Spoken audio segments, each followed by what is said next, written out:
मग ती जुनी पहिली तुटलेली दांडीची ती इथं कटिंग केली. जिथं दांडा तुट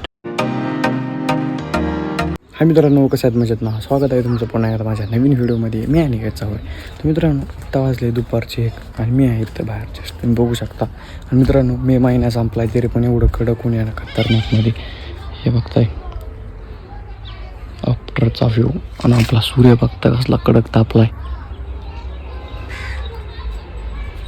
बाहेर यावं का नाही असं वाटतं. बघतोय संपूर्ण बाहेर तर कोणीच दिसत नाही इकडं, एवढं असं ऊन लागतं. मित्रांनो, विशेष म्हणजे आज आपल्या 2 बेटी आहे ना त्या कटिंग केलेल्या. हे बघताय, हे आपली नवीन आणलेली इथं कटिंग केली.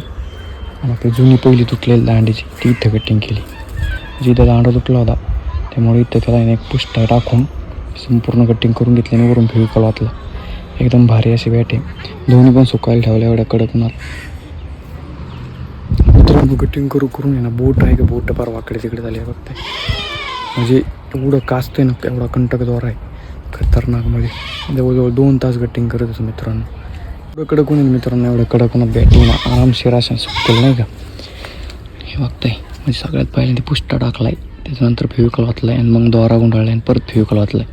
आता याला फक्त ग्रिप लावायची राहिली. ग्रिप लावल्याने एकदम भारी असे बॅट होईल.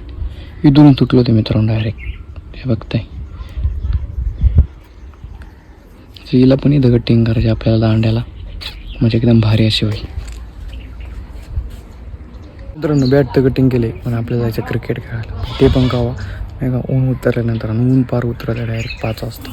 मग आत्तापर्यंत बॅट वाळून द्यायची जवळजवळ 2-3 तास आणि 5 वाजेपर्यंत चांगले असे कडक होईल.